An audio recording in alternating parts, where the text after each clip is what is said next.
Good morning children. Welcome to the WhatsApp class. இதுக்கு முந்தின கிளாஸ்ல அல்ஜிப்ராவில் அதாவது இயற்கணிதத்தில் தேவையான அந்த டெஃபினேஷன்ஸ் வரையறைகள் எல்லாம் பார்த்தோம். இப்போ நம்ம பார்க்க போகிறது எக்ஸசைஸ் 3.1. இதில் ஃபர்ஸ்ட் சம் பார்த்தீங்கன்னா என்ன கொடுத்துருக்காங்க பாருங்க. கொடுக்கப்பட்ட அந்த கணக்குகள் வந்துட்டு பல்லுறுப்புக்கோவைகளா இல்லையா, அதாவது பாலினாமியலா இல்லையா, பல்லுறுப்புக்கோவை இங்கிலீஷ் சொல்லும்போது பாலினாமியல் சொல்லுவோம். அப்போ பாலினாமியலா இல்லையான்றது நம்மள கேட்டிருக்காங்க. அதான் ஃபர்ஸ்ட் சம் பாருங்க என்ன கொடுத்துருக்காங்கன்னு சொல்லிட்டு 1/x² + 3x - 4 இதுதான் கணக்கு கொடுத்துருக்காங்க. பல்லுறுப்புக்கோவையா இல்லையான்றத எப்படி பார்க்கறதுன்றது முந்தின எக்ஸ்பிளனேஷன்ல அந்த டெஃபினேஷன் சொல்லும் போதே நான் உங்களுக்கு சொல்லியிருந்தேன். அதாவது அந்த மாறிகள் இருக்கு இல்லையா, மாறிகள்ன்றது என்னது, எழுத்துகள், ஆங்கில எழுத்துகள் கொடுத்துருக்காங்க இல்லையா, அதனுடைய அந்த அடுக்குகள் பவர்ஸ் இருக்கு இல்லையா, அந்த பவர்ஸ் வந்துட்டு நெகட்டிவ்ல இருக்கக்கூடாது, அதாவது குறை அடுக்குகள் அதுக்கு இருக்கக்கூடாது. அப்படி குறை அடுக்குகள் இருந்ததுன்னு சொன்னா அந்த கோவைகள் பல்லுறுப்பு கோவைகள் அல்லன்றது நான் ஏற்கனவே சொல்லியிருந்தேன்.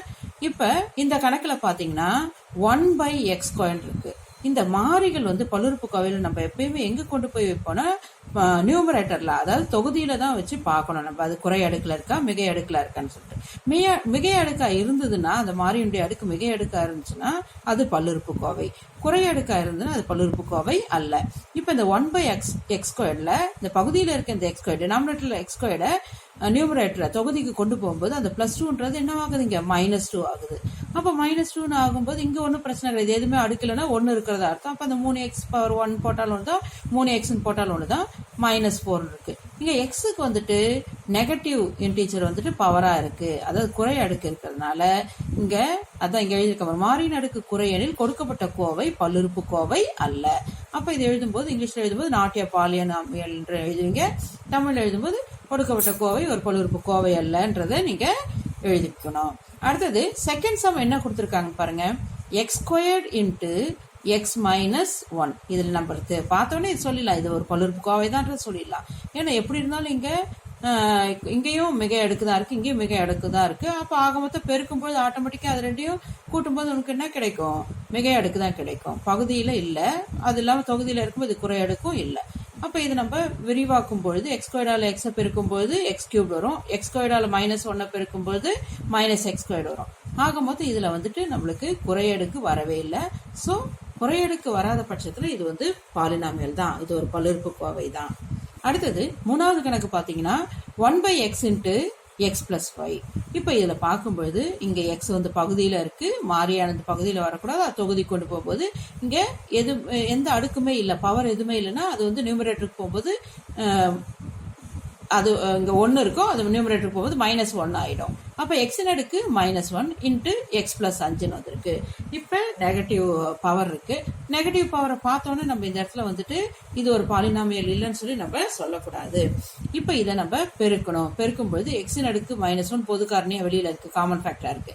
அதால இதுல இருக்க இந்த ரெண்டு உறுப்புகளையும் நம்ம பெருக்குவோம். பெருக்கும் பொழுது என்ன எழுதுங்க, x அடுக்கு -1 × x இந்த உறுப்பு வருது. அடுத்து x அடுக்கு -1 × 5.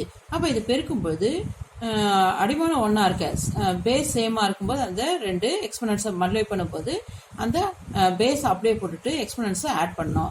அப்ப இங்க -1 இருக்கு, இங்க +1 இருக்கு. -1 +1 நம்ம ஆட் பண்ணோம், நம்ம அது என்ன ஆயிடுங்க, ரெண்டு கேன்சலேஷன் அங்க 0 ஆயிடும். அடுத்தது 5 x⁻−1 மல்டிப்ளை பண்ணும்போது 5x⁻−1 வந்திருக்கு. அடுத்தது இங்க வந்துட்டு இங்க x⁻0 சொல்லும் பொழுது அங்க அதனுடைய வேல்யூ எனிதிங் பவர் 0 is 1. அடுத்து இங்க 5 × x⁻−1 இருக்கு. இங்க என்ன வந்திருக்கு, இங்க குறை அடுக்கு வந்திருக்கு. இங்க பார்க்கும்போது இது வந்துட்டு குறை அடுக்கு மாதிரி நம்மளுக்கு தெரிஞ்சது. அதனால வந்துட்டு ஆனா அது என்ன ஆயிடுச்சு இடத்துல சில சமயத்துல அது அங்க 0 ஆயிடுச்சு. அடுத்த உறுப்பை பெருக்கும் பொழுதுதான் அது என்னவாயிடுதுங்க, குறை அடுக்கா இருக்கு. சப்போஸ் அதே போல வந்துட்டு x⁻1/x × xன்ற மாதிரி வந்துருச்சுன்னா உனக்கு அது என்னவாயிடும், உனக்கு பாலினாமியல்ன்ற மாதிரி வந்துடும். இப்ப இதுல வந்து குறை அடுக்கு வந்திருக்கனால நெகட்டிவ் இன்டீஜர் வந்துட்டு பவர்ல இருக்கிறதுனால that is not a polynomial. அதான் one of the powers of x is negative. ஆனால் வந்து this is not a polynomial. இது ஒரு பல்லுறுப்பு கோவை அல்லன்னு நீங்க தமிழ் மீடியத்தில் இருக்கவங்க எடுத்து எழுதி இருக்கணும். இப்ப புரியுதா இல்லையன்றதை பாருங்க. இல்லைன்னா இது x அடுக்கு -1ன்ற மாதிரி கொண்டு வராம 1/x × x + 1/x × 5 அப்படி கூட நீங்க எழுதலாம். அது போல கூட நீங்க எக்ஸ்பேண்ட் பண்ணி எழுதலாம். அப்ப எக்ஸ்பேண்ட் பண்ணி எழுதும்போது 1/x × x என்பது x கேன்சல் ஆயிடும். அடுத்தது x × sorry 5 into 1 by x போது 5 into இந்த கீழே இருக்க x மேலே போகும்போது x அடுக்கு -1 இந்த மதிப்பு உங்களுக்கு கிடைச்சிடும் உனக்கு. அதாவது 1 + 5 அடுக்கு மைனஸ் எப்படி போட்டாலும் இந்த விடை தான் உனக்கு வரும். ஆக மொத்தம் ஒன்று வந்துட்டு நெகட்டிவ் பவர் பாசிட்டிவ் பவர் ஆயிடுச்சு, இன்னொரு வந்து நெகட்டிவ் பவராகவே இருக்கு. அதில் இருக்க ஒரு டேர்மில் வந்து நெகட்டிவ் பவர் இருக்கிறதுனால this is not A given expression, not a polynomial. கொடுக்கப்பட்ட கோவையானது பல்லுறுப்புக்கோவை அல்ல. அடுத்தது 4வது கணக்கு பார்த்தீங்கன்னா என்ன கொடுத்துருக்காங்க பாருங்க. 1/x அடுக்கு -2 + 1/x அடுக்கு -1 + 7. இப்போ இதை பார்த்தோன்னே குறை அடுக்கு இருக்கு. பார்த்தோன்னே இது என்ன பண்ணிடக்கூடாது, நீங்க இது வந்து ஒரு பல்லுறுப்புக்கோவை அல்ல, நாட் பாலினாமியல் சொல்லி எழுதக்கூடாது. ஏன்னா இந்த மாறிகள் வேரியபிள்ஸ் வந்துட்டு எதில் இருக்கக்கூடாது, டெனாமினேட்டர்ல பகுதியில் இருக்கக்கூடாது. அப்போ அது என்ன பண்ணிடணும், தொகுதி கொண்டு போயிடணும். நியூமரேட்டர் கொண்டு போகும்போது இந்த -2 என்னவாயிடுது, +2 ஆயிடுது. அதே போல இங்கே x⁻−1 இருக்குது, நியூமரேட்டர் போகும்போது x⁻1 ஆயிடுது. இப்போ இங்கே நெகட்டிவாக இருந்ததெல்லாம் இது போல் எல்லாத்தையும் வந்து தொகுதி கொண்டு போகுது, நியூமரேட்டர் கொண்டு போகும்போது எல்லாமே பாசிட்டிவ் ஆயிடுச்சு. இங்கே எல்லாமே பாசிட்டிவ் எக்ஸ்பொனன்ட்ஸ் தான் இருக்குது, பவர்ஸ் தான் இருக்குது. அப்போ இது this expression is a polynomial. இது ஒரு பல்லுறுப்புக்கோவை ஆகும். கொடுக்கப்பட்ட கோவை ஒரு பல்லுறுப்புக்கோவை. நீங்கள் பார்த்த மாத்திரத்துலேயும் அங்கே வந்துட்டு மைனஸ்ன்னு சொல்லி எழுதக்கூடாது. அந்த குறையடுக்கானது தொகுதியில் இருக்கிற வேரியபிள் இருக்கா அல்லது பகுதியில் இருக்க வேரியபிள் இருக்கான்றது நீங்கள் கவனிக்கணும். சப்போஸ் பகுதியில் இருக்க அந்த மாறியில குறையடுக்கு இருந்துச்சுன்னா அது தொகுதிக்கு போகும்போது ஆட்டோமேட்டிக்கா பிளஸ் ஆயிடும். இதே வந்து தொகுதியில இருக்கிறதே மைனஸா இருந்தா அப்போ வந்துட்டு அது பிளஸ் ஆகிறதுக்கு பெருக்கும்போது ஏதாவது வந்து அடுக்குகளை கூட்டும்போது 0 ஆனாதான் உண்டு. மற்றபடி வந்துட்டு அங்க நெகட்டிவ் பவர் இருந்துச்சுன்னா அது பல்லுறுப்புக்கோவை அல்லன்றது உங்களுக்கு தெரிஞ்சிருக்கணும். அடுத்தது 5வது கணக்கு பாருங்க. √5 x⁻2 + √3x + √2 கொடுத்துருக்காங்க. இப்போ இதுல வந்துட்டு இந்த வர்க்கமூல அடையாளம் ஸ்கொயர் ரூட் வந்துட்டு எதுக்கு தான் இருக்கு, இந்த கோஎஃபிஷியன்ஸ் தான் இருக்கு, அதாவது கெழுக்களுக்கு தான் இருக்கு. அதை பத்தி நம்மளுக்கு பிரச்சனை கிடையாது. இங்க மாறியினுடைய அடுக்கு என்ன இருக்கு, இங்க 2 தான் இருக்கு, இங்க எதுவுமே அடுக்கலன்னா 1 தான் இருக்கு. அப்ப இந்த மாறிகளுக்கு குறையடுக்கு இல்லாத காரணத்தினால இந்த கோவையை நம்ம பார்த்த மாத்திரத்துல நம்ம என்ன சொல்லலாம், இது ஒரு பாலினாமியல், இது ஒரு பல்லுறுப்புக்கோவைன்றது நம்ம சொல்லிடலாம். இதே வந்துட்டு இந்த 6வது கணக்கு பாருங்க. m⁻2 இந்த உறுப்புல ஒன்றும் பிரச்சனை கிடையாது. அடுத்தது மைனஸ் இங்க என்ன கொடுத்துருக்காங்க, √3 அதாவது m படிமூலம் 3 வந்திருக்கு. இந்த படிமூலம் 3ன்றது படிமூல அடுத்த அடுக்கு வடிவத்துல மாற்றும் போது என்ன ஆயிடுங்க, m⁻1/3 ஆயிடும். அப்ப படிமூலம் 3ன்றது அடுக்கு வடிவத்துல மாற்றும் போது என்ன ஆயிடுங்க, 1/3 ஆயிடுது. அடுத்த +7m - 10. எப்படி நம்ம இந்த இடத்துல வந்துட்டு மாறிகளுக்கு குறையடுக்கு வரக்கூடாதோ அதே போல மாறிகளுடைய அடுக்கு எதுலயும் இருக்கக்கூடாது, பின்னத்திலையும் இருக்கக்கூடாது. அப்ப மாறிகளுடைய அடுக்கு பின்னத்துல இருந்தாலும் அது ஒரு பாலினாமியல் அல்ல, பல்லுறுப்புக்கோவை அல்ல. m² - m⁻1/3 + 7m - 10. இதுல வந்துட்டு இதுக்கெல்லாம் ஒன்றும் பிரச்சனை கிடையாது. என்னதுங்க, பாசிட்டிவ் இன்டீஜர் தான் இருக்கு. ஏன்னா இந்த 1/3ன்றது இந்த 3 மேல போகும்போது என்ன ஆயிடும், அது -3 ஆயிடும். அப்ப அது குறையடுக்குன்ற மாதிரி கணக்காயிடும். அப்ப this is not a polynomial. என்னதுங்க, this is not a polynomial நம்மளுக்கு தெரியும். அப்ப பல்லுறுப்புக்கோவை அல்ல. ஏன்னா இதுல வந்துட்டு 1 of the power of m is a fraction. அப்ப ஃபிராக்ஷனா இருக்கிறதுனால இது ஒரு பல்லுறுப்புக்கோவை அல்ல. இப்ப இந்த ஃபர்ஸ்ட் சம்ல உங்களுக்கு எல்லா கணக்குகளும் விரிவா புரிஞ்சிருக்கும். அதாவது எப்பெல்லாம் நம்ம பல்லுறுப்புக்கோவை அல்லன்னு சொல்லுவோம்னா, குறையடுக்கு மாறிகள் வந்து குறையடுக்கை கொண்டிருப்பின் அல்லது மாறிகள் வந்துட்டு பின்ன அடுக்கை கொண்டிருப்பின் அந்த கோவைகள் பல்லுறுப்புக்கோவைகள் அல்ல. அதே போல மாறிகளை எப்பொழுதுமே குறையடுக்கா மிகையடுக்கான்றத எங்க வச்சுதான் பார்க்கணும்னா தொகுதியில வச்சுதான் பார்க்கணும். மாறிகள் சப்போஸ் பகுதியில இருந்தாலும் அது தொகுதிக்கு கொண்டு போகும்போது அது மிகையடுக்கா இருந்துச்சுன்னா அது பல்லுறுப்புக்கோவையில அது உறுப்பை சேர்த்துக்கலாம். அடுத்து குறையடுக்கா தொகுதி கொண்டு போய் அங்க குறையடுக்கு இருந்துச்சுன்னா அப்ப அந்த கோவையானது பல்லுறுப்புக்கோவை அல்லன்றதை நம்ம சொல்லிடலாம். இப்ப இந்த 2வது கணக்குல பாத்தீங்கன்னா பல்லுறுப்புக்கோவைகள் ஒரு 5 கொடுத்திருக்காங்க. இதுல வந்துட்டு அதனுடைய x² கெழுவை கேட்டிருக்காங்க, x-னுடைய கெழு கேட்டிருக்காங்க. அதாவது கோஎஃபிஷியன்ட் ஆஃப் x² கேட்டிருக்காங்க, கோஎஃபிஷியன்ட் ஆஃப் x கேட்டிருக்காங்க. இப்ப முதல் பாலினாமியல் என்ன கொடுத்திருக்காங்க பாருங்க, 4 + 2/5x² - 3x கொடுத்திருக்காங்க. இதை கன்சிடர் பண்ணுவோம். கோஎஃபிஷியன்ட்ன்றது என்னன்றது டெஃபினிஷன்லயே சொல்லியிருப்பேன். அந்த மாறியினுடைய பெருக்கல் காரணியா இருக்கிறத தான் நம்ம என்ன சொல்றோம், நம்ம கோஎஃபிஷியன்ட்னு சொல்லி சொல்றோம். அப்ப இதுல கேட்டிருக்கிறது x² இது கெழு தான் கேட்டிருக்காங்க. கோஎஃபிஷியன்ட் தான் கேட்டிருக்காங்க. அப்போ எக்ஸ் ஸ்கொயர்னுடைய ஃபேக்டர் என்ன, இந்த இடத்துல என்ன மல்டிபிகேஷன் ஃபேக்டர் என்ன இருக்கீங்க 2/5. அப்போ இந்த எக்ஸ் ஸ்கொயருடைய கீழ் 2/5 எழுதணும். அடுத்து கோஎஃபிஷியன்ட் ஆஃப் எக்ஸ்ன்னு சொல்லும்போது எக்ஸுடைய கோஎஃபிஷியன்ட் என்னது இங்கே -3. இதெல்லாம் நீங்கள் 7th ஸ்டாண்டர்ட் 8th ஸ்டாண்டர்ட்லேயே படித்தது தான் உங்களுக்கு. இங்கே எக்ஸினுடைய மல்டிபிகேஷன் ஃபேக்டர் வந்து என்ன இருக்குது, இங்கே -3 இருக்குது. அதான் கோஎஃபிஷியன்ட் மல்டிபிகேஷன் ஃபேக்டர் தான், பெருக்கல் காரணியை தான் நம்ம எடுத்து எழுதுகிறோம். அதே போல் இதில் இங்கே ரெண்டாவது கணக்கு கொடுத்துருக்காங்க. அதே போல் தான் எக்ஸ் ஸ்கொயருடைய கீழ் கேட்டிருக்காங்க. எக்ஸ் ஸ்கொயருடைய கீழ் -2. அடுத்தது எக்ஸினுடைய கீழ் பார்க்கும்போது -√7. வெறுமனே √7 எழுதக்கூடாது, எழுதும்போது அதனுடைய குறிகளோட எடுத்து எழுதலாம். அதே போல் வந்து மூணாவது கணக்கில் பார்க்கும்போது எக்ஸ்னுடைய கீழ் π இருக்கு. அடுத்தது எக்ஸுடைய கீழ் இங்கே மைனஸ் இருக்கு. எதுவுமே நம்பர் இல்லைன்னா அங்கே என்ன போடணும், நம்ம 1 போடணும். அப்போ -1 எழுதுறோம். அதே போல தான் இந்த கணக்குல எக்ஸ்னுடைய கீழ் √3. அடுத்து எக்ஸுடைய கீழ் √2. இந்த கணக்கில் பார்க்கும்போது எக்ஸ்னுடைய கீழ் எதுவும் இல்லைன்னா 1ன்னு போட்டுக்கணும். எக்ஸுடைய கீழ்னா இருக்கீங்க -7/2. அதுதான் இங்கே -7/2ன்றத எழுதியிருக்கேன். இப்போ மொதல் 2 கணக்கு உங்களுக்கு நல்லா புரிஞ்சிருக்கும். மொதல் கணக்கில் கோவைகள் பல்லுறுப்பு கோவைகள் கொடுத்துருந்தாங்கன்னா அந்த கோவை வந்து பல்லுறுப்பு கோவையா இல்லையான்றத மொதல் கணக்கில் பார்த்தோம், எப்படி கண்டுபிடிக்கிறதுன்றத. ரெண்டாவது கணக்கில் வந்துட்டு குறிப்பிட்ட உறுப்புகளுடைய கெழுக்களை எப்படி கண்டுபிடிக்கிறதுன்னு பார்த்தோம். அடுத்தது இப்போ மூணாவது கணக்கில் என்ன பார்க்க போறோம்னா, find the degree of the polynomials, அதாவது பல்லுறுப்பு கோவைகளுடைய படியை காண்க. இதனுடைய பேசிக்கவே நம்ம 8th ஸ்டாண்டர்ட்லேயே படிச்சாச்சு. இப்போ அடுத்தது இங்கே கணக்கில் என்ன கொடுத்துருக்காங்க, பாலினாமியல்ஸ் கொடுத்துருக்காங்க, பல்லுறுப்பு கோவை கொடுத்துருக்காங்க. மொதல் கணக்கு 1 - √2y² + y⁻7 கொடுத்துருக்காங்க. இதனுடைய டிகிரி அதாவது படி கண்டுபிடிக்கணும்னா என்ன செய்யணும்னா, இதனுடைய ஒவ்வொரு உறுப்பினுடைய அதனுடைய அடுக்கு என்ன இருக்குன்றது பார்க்கணும். இங்க வந்துட்டு மாறியே இல்லை, அதனால இது வந்து மாறிலி உறுப்பு. அடுத்தது இங்க மாறியினுடைய அடுக்கு 2 இருக்கு, இங்க மாறியினுடைய அடுக்கு 7 இருக்கு. அப்ப இந்த அடுக்குகளில் மிக உயர்ந்த அடுக்கு தான் அந்த கோவையினுடைய படி, அந்த டிகிரி. அப்ப இந்த இடத்துல வந்துட்டு இங்க ஒய்யோடைய பவர் வந்து இங்க இதுதான் மேக்சிமம் இருக்கு, ஹையஸ்ட் பவர். ஸோ இதை எடுத்து எழுதணும். அப்ப இதனுடைய ஆர்டர் வந்துட்டு 7 நம்மளுக்கு தெரியுது. நெக்ஸ்ட் என்ன கொடுத்துருக்காங்க பாருங்க. நெக்ஸ்ட் நம்ம x³ - x⁴ + 6x⁴ சொல்லி கொடுத்துருக்காங்க. இப்போ இது பார்க்கும்பொழுது கோவை இருக்கு, கீழே அதை வந்து எதால வகுக்க சொல்லிருக்காங்க, x² வகுக்க சொல்லியிருக்காங்க. ஸோ அதை நம்ம டிவைட் பண்ணி பார்க்கணும். இந்த x² இதுல இருக்க எல்லாத்துக்குமே காமன் டிவைஸரா இருக்கு, எல்லாத்துக்கும் பொது வகுத்தியா இருக்கு. ஆனால் தனித்தனியா ஒவ்வொரு எல்லாத்துக்குமே பொது வகுத்தின்றதால தனித்தனியால வகுக்கிறோம். அப்ப x³ x² வகுக்கிறோம், -x⁴ x² வகுக்கிறோம், பிளஸ் 6x⁴ x² வகுக்கிறோம்.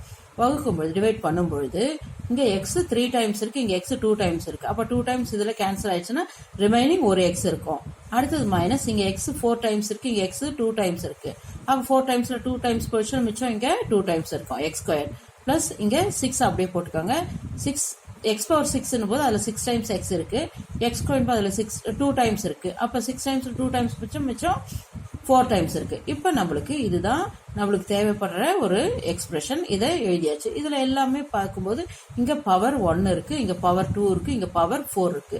அப்ப ஹையஸ்ட் பவர்னு பார்க்கும்போது எதுதான் highest power? 4. So the degree of this polynomial, இந்த கோவையினுடைய படி வந்து 4. அடுத்த கோவை என்ன கொடுத்துருக்காங்க, x³ × x² + x சொல்லி இந்த கணக்கு கொடுத்துருக்காங்க. இதை நம்ம என்ன பண்ணிக்கணும், இந்த x³ x² மல்டிப்ளை பண்ணோம். அப்ப ஒரே அடிமானம் இருக்க 2 அடுக்குக்குரிய எண்களை பெருக்கும்போது அந்த பேஸ் அப்படியே போட்டு அந்த அடுக்குகளை கூட்டி எழுதும். அப்ப 3 + 2 5 ஆயிடுது. அகைன் இது வந்து காமன், ரெண்டுத்துக்குமே காமன் ஃபேக்டரா வெளில இருக்கு. ஸோ இதாலையும் இங்க மல்டிப்ளை பண்ணோம். அப்ப x³ × x, அப்ப இங்க x 3 டைம்ஸ் இருக்கு, இங்க 1 டைம் இருக்கு. அப்ப x⁴ வரும். இப்ப இதுல 2 டேர்ம்ஸ் வந்திருக்கு. இதுல ஹையஸ்ட் பவர் என்ன இருக்கு, இங்க 5 இருக்கு. So the degree of this polynomial is 5. அடுத்து நெக்ஸ்ட் வந்து 3x⁴ + 9x² + 27x⁴. இதுல நம்ம பார்த்த மாத்திரத்திலே எழுதலாம். இதுல ஹையஸ்ட் பவர் 6 இருக்கனால இதனுடைய படி வந்துட்டு 6. இப்ப அதே போலதான் இதுல வந்துட்டு p⁴ இருக்கு, p³ இருக்கு, இங்க p² இருக்கு. இப்ப இதுல ஹையஸ்ட் பவர் என்ன இருக்கு, இங்க 4. அப்ப இதனுடைய டிகிரி படி 4. நீ இதுல வந்துட்டு இந்த கோஎஃபிஷியன்ட்ஸை வச்சுட்டு நீங்க எதுவும் கன்ஃபியூஸ் ஆயிடக்கூடாது. இங்க 8 இருக்கு, அப்ப 8 தான் டிகிரியே கிடையாது. நம்ம அந்த படின்றது எதை வச்சுதான் பார்ப்போம், அந்த மாறிகளுடைய அடுக்குகளில் மிக உயர்ந்த அடுக்கு என்னவோ அதுதான் அந்த கோவையினுடைய படி. இப்ப இந்த கணக்கு உங்களுக்கு நல்லா தெளிவா புரிஞ்சிருக்கும். இப்ப அடுத்ததான் நம்ம 4th சம்முக்கு போவோம். என்ன கொடுத்திருக்காங்க பாருங்க. Rewrite the following polynomial in standard form. பல்லுறுப்புக்கோவைகளை திட்ட வடிவில் மாற்றுக. இந்த திட்ட வடிவில் மாற்றுகன்னு சொல்லும்போது ஏற்கனவே நம்ம பார்த்தாப்புல பல்லுறுப்புக்கோவை சொல்லும்போது அதுல உறுப்புகள் கொடுத்திருப்பாங்க. அந்த உறுப்புகளை வந்துட்டு மாறிகளினுடைய அடுக்குகளின் ஏறு வரிசையிலேயோ அல்லது இறங்கு வரிசையிலோ எழுதுறது தான் நம்ம என்ன சொல்றோம், திட்ட வடிவில் எழுதுறதுன்னு சொல்லி நம்ம சொல்லுவோம். அவங்க கோவையை கொடுத்துருக்கும் போது அந்த உறுப்புகளை வந்துட்டு மாறி மாறி கொடுத்துருப்பாங்க. அதை கரெக்டான பொசிஷன்ல நம்ம மாறிகளுடைய ஏறு வரிசையிலோ அல்லது இறங்கு வரிசையிலோ அரேஞ்ச் பண்ணுவோம். நம்ம யூஸ்வலா என்ன பண்ணுவோம்னா அதை இறங்கு வரிசையில் அரேஞ்ச் பண்றதை ப்ரிஃபர் பண்ணுவோம். ஏறு வரிசையில கூட எழுதலாம், அதை பத்தி ஒரு தப்பு கிடையாது. அடுத்தது இப்ப இதுல பல்லுறுப்புகள் ஒரு 4 பல்லுறுப்புகள் கொடுத்துருக்காங்க. கொடுத்துட்டு அதை திட்ட வடிவத்தில் எழுதி சொல்றாங்க. அதாவது திட்ட வடிவம்னா இங்கிலீஷ்ல என்ன சொல்லுவோம், ஸ்டாண்டர்ட் ஃபார்ம். அதான் they are asking us to find the standard form of the polynomial given polynomials. Okay, look at the first sum. முதல் சம் என்ன கொடுத்துருக்காங்க பாருங்க, x minus 9 plus root 7 x cube plus 6 x squared இதுதான் கொடுத்துருக்காங்க. இதனுடைய திட்ட வடிவம்னு சொல்லும்போது முதல்ல இதுல ஹையஸ்ட் பவர் என்ன இருக்குன்றத பார்க்கணும். எக்ஸ் கியூப் இருக்கு. அப்ப இந்த டேர்ம் தான் ஃபர்ஸ்ட் டேர்மா நம்ம எழுத போறோம். அப்ப plus root 7 X cubed first term, அதை விட கியூப்ட விட கொஞ்சம் சின்னது ஸ்கொயர்டு இல்லையா, அப்ப அந்த டேர்ம் செகண்ட் எழுது. Plus 6 X square second term எழுதுவோம். அடுத்தது பவர் 1 இருக்கிறது, எக்ஸ் பவர் 1 இருக்கிறது இதோ இருக்கு, இதை வரணும். அடுத்தது கான்ஸ்டன்ட் டேர்ம் என்ன இருக்கு, இங்க -9 இருக்கு, அந்த -9 எழுதுவோம். அடுத்தது செகண்ட் சம் பாருங்க என்ன கொடுத்துருக்காங்க சொல்லிட்டு, அதே போல இங்க ஸ்கொயர்டு இருக்கு, இங்க பவர் 4 இருக்கு, இங்க கியூப் இருக்கு, இங்க எதுவுமே இல்லைன்னா 1 இருக்குன்னு அர்த்தம். அப்ப பவர் 4 இருக்கட்டா முதல்ல வரணும். -7/2 எக்ஸ் பவர் 4 வரும். அடுத்தது -5 எக்ஸ் கியூப் டேர்ம் வரணும். அடுத்தது அதை விட கம்மியானது ஸ்கொயர்டு, அப்ப √2 எக்ஸ் ஸ்கொயர் நெக்ஸ்ட் வரணும். அடுத்தது இங்க எக்ஸ் பவர் 1 இருக்கிறது எக்ஸ் டேர்ம் தான், அதை எடுத்து எழுதணும். இதுல எதுவுமே மாறிலி உறுப்பு எதுவுமே இல்லை, கான்ஸ்டன்ட் டேர்ம் இல்லாதனால இங்க கான்ஸ்டன்ட் டேர்ம் நம்மளுக்கு வராது. அடுத்தது தேர்ட் சம் பாருங்க, 7x³ - 6/5 x squared plus 4x - 1 இருக்கு. இப்ப இதுல பார்க்கும் பொழுது அவங்களே அழகா கொடுத்துட்டாங்க. இங்க பவர் 3 முதல்ல வந்திருக்கு, அதை விட கம்மியான பவர், அதை விட கம்மியான பவர், அடுத்து மாறிலி உறுப்பு. இதுல எந்த மாற்றமுமே இல்லை. சில சமயத்துல நம்மளுக்கு அது போல கொடுத்துட்டு திட்ட வடிவத்துல ஸ்டாண்டர்ட் ஃபார்ம்ல எழுதுன்னு சொல்லுவாங்க. இதுல வந்து கணக்கு வந்துட்டு கணக்கே நம்மளுக்கு திரும்ப பதிலா வராம இருக்காது சொல்லி நம்ம என்ன பண்ண, நீங்க மாத்தி எழுதுறதுக்கு சான்ஸ் இருக்கு. இதுல உங்களுக்கு அதனுடைய டெஃபினேஷன் என்னன்னு தெரிவிக்கணும். அதாவது ஸ்டாண்டர்ட் ஃபார்ம் சொல்லும் பொழுது நம்ம அந்த வேரியபிள்ஸ் இருக்கு இல்லையா, அந்த வேரியபிள்ஸினுடைய பவரை பார்த்து ஒன்று அசெண்டிங் ஆர்டர்லயோ இல்லை டிசெண்டிங் ஆர்டர்லயோ நம்ம எழுதணும். அதை எப்படி பார்க்கும்போது இந்த சம்ல எந்த மாடிஃபிகேஷனும் இல்லை, அப்படியே தான் வந்துடுது. அதே தான் சம்மே தான் ஆன்சராகவும் வந்துடுது.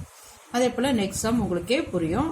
இதுல ஹையஸ்ட் பவர் பார்க்கும்போது 4, அப்போ that is the first term 9y/4. Next வந்துட்டு next to that plus √5y³ வரும். அடுத்தது நெக்ஸ்ட் வந்துட்டு y² plus y². Next y term வந்துட்டு வரணும், -7/3y வரும். நெக்ஸ்ட் கான்ஸ்டன்ட் டேர்ம் இருக்கு, மாறிலி உறுப்பு இருக்கு, அதை எடுத்து எழுதுறோம் -11. இப்போ இந்த கணக்கு இது எல்லாமே நீங்க எதுவுமே நீங்க புதுசா எதுவும் படிக்கல, எல்லாமே 7th 8th படிச்ச சம்ஸ் தான். இப்போ 4 சம்ஸ் உங்களுக்கு நல்லா புரிஞ்சிருக்கும். அடுத்தது நம்ம 5th சம் பார்ப்போம். 5th சம் என்ன கொடுத்திருக்காங்கன்றத பாருங்க. கொடுக்கப்பட்ட பல்லுறுப்புக்கோவைகளை கூட்டி வரும் கோவையின் படியை காண்க. அவங்க பல்லுறுப்புக்கோவைகளை கொடுத்துட்டு அதுகளை கூட்ட சொல்றாங்க. இப்ப இந்த பல்லுறுப்புக்கோவைகளை கூட்டணும்னு சொன்னா நம்ம முன்னாடி பார்த்த டெஃபினேஷன்ல பார்க்கும்போது ஒத்த உறுப்புகளை, அதாவது ஓரின உறுப்புகளை மட்டுமே நாம் கூட்டவோ அல்லது கழிக்கவோ முடியும்னு சொல்லி பார்த்தோம். ஒத்த உறுப்புகள்ன்றது என்னது, x³ 2 கோவைகள் கொடுத்துருக்காங்க, ரெண்டுத்துலயும் இருக்க x³ உறுப்புகளை தான் நம்ம கூட்ட முடியும், அதுகளை ஒத்த உறுப்புகள் சொல்லுவோம். அடுத்தது வந்துட்டு அதே போல x² உறுப்புகள்லாம் ஒத்த உறுப்புகள். அதுல x² மாத்திரம் தான் இருக்கணும், வேற மாதிரி வரக்கூடாது. கெழி என்ன வேணாலும் இருக்கலாம். அதே போல x உறுப்புகள்லாம் ஒத்த உறுப்புகள், x/4 உறுப்புகள்லாம் ஒத்த உறுப்புகள், மாறிலி உறுப்புகள்லாம் ஒத்த உறுப்புகள். அது போல நீங்க பார்த்து அந்த ஒத்த உறுப்புகளை மட்டுமே நம்மால் கூட்டவோ அல்லது கழிக்கவோ முடியும். இப்ப இதுல நம்மளுக்கு பாலினாமியல் அடிஷன் தான் நம்மள கேட்டிருக்காங்க. they have given 2 polynomials. p of x is equal to 6x² minus 7x plus 2 கொடுத்திருக்காங்க. p of x is equal to 6x³ minus 7x plus 15 சொல்லி கொடுத்திருக்காங்க. 2 பாலினாமியல்ஸ் நம்மளுக்கு கொடுத்திருக்காங்க. இந்த 2 பாலினாமியல்ஸ் ஆட் பண்ண சொல்லியிருக்காங்க. இப்ப இந்த ஃபர்ஸ்ட் பாலினாமியலை நான் எடுத்து எழுதியிருக்கேன் பாருங்க. முதல்ல இந்த லெஃப்ட் ஹேண்ட் சைடு இருந்து வாங்க. அப்ப ஃபர்ஸ்ட் கான்ஸ்டன்ட் டேர்ம் எழுதுறோம், அடுத்தது எக்ஸ் டேர்ம் எழுதுறோம், அடுத்தது x² டேர்ம், அடுத்தது நெக்ஸ்ட் இருக்கிறது கீழே நெக்ஸ்ட் பாலினாமியல் கீழே எழுதுறோம். அதே போல இந்த கான்ஸ்டன்ட் டேர்ம் லைக் டேர்ம்ஸ் தான் நம்மளால ஆட் பண்ண முடியும். அப்போ ஃபர்ஸ்ட் கான்ஸ்டன்ட் டேர்ம் இங்க ரைட் ஹேண்ட் சைடு இருக்குன்னா அதே போல கீழே என்ன பண்ணிக்கோங்க, செகண்ட் பாலினாமியல இருக்க அந்த கான்ஸ்டன்ட் டேர்ம் எடுத்து எழுதுங்க. அடுத்தது இங்க எக்ஸ்ட்ராம் -7x இருக்கு, இங்கேயும் -7x இருக்கு. அதை அந்த எக்ஸ்ட்ராமுக்கு நேரா எழுதிக்கோங்க. அடுத்தது இதுல x² டேர்ம் இருக்கு, செகண்ட் இதுல x² டேர்ம் இல்ல. பட் x² டேர்முக்கு நேரம் x² டேர்ம் தான் வரணும். அப்ப இல்லைன்னு சொல்லும்போது நீங்க என்ன பண்ணிக்கலாங்க, கோஎஃபிஷியன்ட் 0 போட்டு அந்த x² டேர்ம் எழுதிக்கலாம். அப்ப பிளஸ் 0x². ஏன்னா நம்ம அந்த இது 0 பாலினாமியல நம்ம பார்த்திருக்கோம். எவ்வளவு பெரிய பாலினாமியல் வேணாலும் நம்ம எவ்வளவு பெரிய டிகிரி இருக்க 0 பாலினாமியல் நம்மளால கிரியேட் பண்ணிக்க முடியும். ஏன்னா 0 போடும்போது any number multiply by 0 will become 0. எந்த ஒரு எண்ணையும் பூஜ்ஜியத்தால பெருக்கும்போது 0 ஆயிடும். அப்ப இங்க x² உறுப்பு இல்லைன்றதுக்கு அந்த இடத்த காலியா விடாம அந்த இடத்துல என்ன பண்ணிக்கிறோம், 0x². அதுவும் ஒன்றும் இல்லாமையே தான் குறிக்கக்கூடிய ஒரு உறுப்பு. அடுத்து இதுல 6x³ இருக்கு, ஆனால் 6x³ நம்ம இங்க போட்டுக்கிறோம். இங்க 0x³ போட்டாலும் ஒண்ணுதான், போடாம இருந்தாலும் ஒண்ணுதான். நீங்க போறதா இருந்தாலும் போட்டுக்கலாம். அடுத்தது இப்ப இதுல பார்க்கும்போது சாதாரண கூட்டலுக்கு உண்டான கூட்டல் கழித்தல் பண்பு தான். ரெண்டுத்திலயும் ஒரே குறி, சேம் சைன் ஆட், ஒரே குறி அதே குறி கூட்டு. அப்ப 2 + 15 17. அடுத்து இதுல பார்க்கும்பொழுது இங்க சேம் சைன் இருக்கு, சேம் சைனா மைனஸ் சைன் இருக்கு, சேம் சைன் ஆட், ஒரே குறி அதே குறி கூட்டு. 7 7 கூட்டினா 14 x. அடுத்தது இங்க 6x² 0x² கூட்டும்போது 0க்கு நோ வேல்யூ இல்லையா, அது 6x² அப்படியே எழுதிக்கோங்க. அடுத்தது 6x³ இருக்கு, அதையும் அப்படியே போட்டுக்கோங்க. நம்மள இதுல என்ன கேட்டிருக்காங்க, அந்த ரிசல்டன்ட் பாலினாமியோட டிகிரி கேட்டிருக்காங்க. அப்ப இதனுடைய இந்த கூட்டி வந்திருக்க அதனுடைய பாலினாமியல்ல ஹையஸ்ட் டிகிரினா இருக்கு 3 இருக்கு, அந்த 3 தான் நம்ம இங்க எழுதி இருக்கிறோம். அடுத்தது இப்ப செகண்ட் சம் பாருங்க என்ன கொடுத்திருக்காங்கன்னு சொல்லிட்டு, f of x is equal to h of x is equal to 7x³ - 6x plus 1 சொல்லி கொடுத்திருக்காங்க. அடுத்தது f of x வந்துட்டு 7x² plus 17x minus 9 கொடுத்திருக்காங்க. இப்ப இது போல ரெண்டு கோவைகளை கொடுத்துட்டு அதை கூட்ட சொல்றாங்கன்னா நம்மளுக்கு உடனே தெரிய வேண்டியது ஒத்த உறுப்புகள் லைக் டேர்ம்ஸ் மாத்திரம் தான் நம்மளால ஆட் பண்ண முடியும். அப்ப ரெண்டு கான்ஸ்டன்ட் டேர்மையும் நம்ம நேரா எடுத்து எழுதிப்போம். ஃபர்ஸ்ட்ல வந்துட்டு +1 இருக்கு, கீழே -9 இருக்கு. அடுத்தது இதுல எக்ஸ்ட்ரா வந்துட்டு -6 இருக்கு, -6 எழுதுவோம். இதுல எக்ஸ்ட்ரா வந்துட்டு +17x இருக்கு, இங்க கீழே +17x எழுதுவோம். அடுத்தது இங்க கான்ஸ்டன்ட் டேர்ம் எக்ஸ் டேர்ம், அடுத்து என்ன வரணும், இங்க x² டேர்ம் வரணும். இதுல x² டேர்ம் இல்ல, அப்ப அந்த இடத்துல நம்ம 0x² போட்டுக்கணும். இதுல x² டேர்ம் இருக்கு, அப்ப அதுக்கு நேரம் 7x² போட்டுக்குவோம். இதுல x³ டேர்ம் இருக்கு, அப்ப அந்த 7x³ எடுத்து எழுதுவோம். இதுல x³ டேர்ம் இல்ல, அதனால அங்க நீங்க இங்க எண்டிங்ல வரதுனால போட்டாலும் போடலனாலும் பரவாயில்ல. இல்லைன்னா நீங்க என்ன பண்ணிக்கணும், 0x³ நீங்க போட்டுக்கலாம். போட்டுட்ட பிறகு இனிமே சைன் நீங்க ஆர்டினரி அடிஷன் சப்ராக்ஷன் மாதிரி பார்க்கணும். டிஃபரண்ட் சைன் சொல்லும்போது சப்ராக்ட் பண்ணிட்டு பிக்கர் நம்பருடைய சைன் போடணும். அதாவது வெவ்வேறு குறி இருந்தா பெரிய நம்பர் சின்ன நம்பர் கழிச்சு பெரிய நம்பருடைய குறி போடணும். பெரிய நம்பர் குறி -9ல 1 போச்சுன்னா 8. அடுத்து இதை அதே போல இங்க வெவ்வேறு குறி இருக்கு. வெவ்வேறு குறி என்பது பெரிய நம்பர் சின்ன நம்பர் கழிச்சு பெரிய நம்பருடைய குறி போடணும். பிளஸ் 17ல 6 போச்சுன்னா 11x. அடுத்தது இதுல பார்க்கும்போது இரண்டுத்தையும் இந்த 0 வந்து சும்மா நம்ம அந்த இடம் காலியா விட வேணாம்னு போட்டிருக்கோம். ஆனால் இதுக்கு மதிப்பு இல்ல, கூட இருக்க நம்பர் அந்த குறியோட எடுத்து அப்படியே எழுதிக்க வேண்டியதுதான். அடுத்து அதே போல 7x³ வருது. எழுதிட்ட பிறகு நம்ம என்ன கேட்கறாங்க, கொடுக்கப்பட்ட பல்லுறுப்புக்கோவை கூட்டி வரும் கோவையினுடைய படியை காண்க சொல்லிருக்காங்க. அப்ப இது கூட்டியாச்சு. இதுதான் ரிசல்டன்ட் பாலினாமியல். இதனுடைய டிகிரி பார்க்கும்போது ஹையஸ்ட் பவர் என்ன இருக்கு, இங்க 3 இருக்கு. அப்ப இதனுடைய டிகிரி என்னது, இங்க 3. அதே போல தேர்ட் சம் பார்ப்போம். தேர்ட் சம் என்ன கொடுத்திருக்காங்க, f of x is equal to ஒரு எக்ஸ்பிரஷன் கொடுத்திருக்காங்க, g of x இன்னொரு அனதர் எக்ஸ்பிரஷன் கொடுத்திருக்காங்க. அப்ப அந்த கோவைகளை நம்ம எடுத்து எழுதணும். விடுபட்ட உறுப்புகள் என்னன்றதை கண்டுபிடிச்சு அந்த இடத்துல மறக்காம பல்லுறுப்புக்கோவை கூட்டல் கழித்தல அந்த உறுப்புகளை நீங்க 0 போட்டு எழுதிக்கணும். இப்ப ஃபர்ஸ்ட் இதுல பார்க்கும்போது கான்ஸ்டன்ட் டேர்ம் இருக்கு, எக்ஸ் டேர்ம் இல்ல, அது x⁴ டேர்ம் இல்ல, x² டேர்ம் இருக்கு, x³ டேர்ம் இல்ல. அப்ப ரெண்டு இடத்துல 0 போட வேண்டியது இருக்கு, அதனால வச்சுக்கோங்க.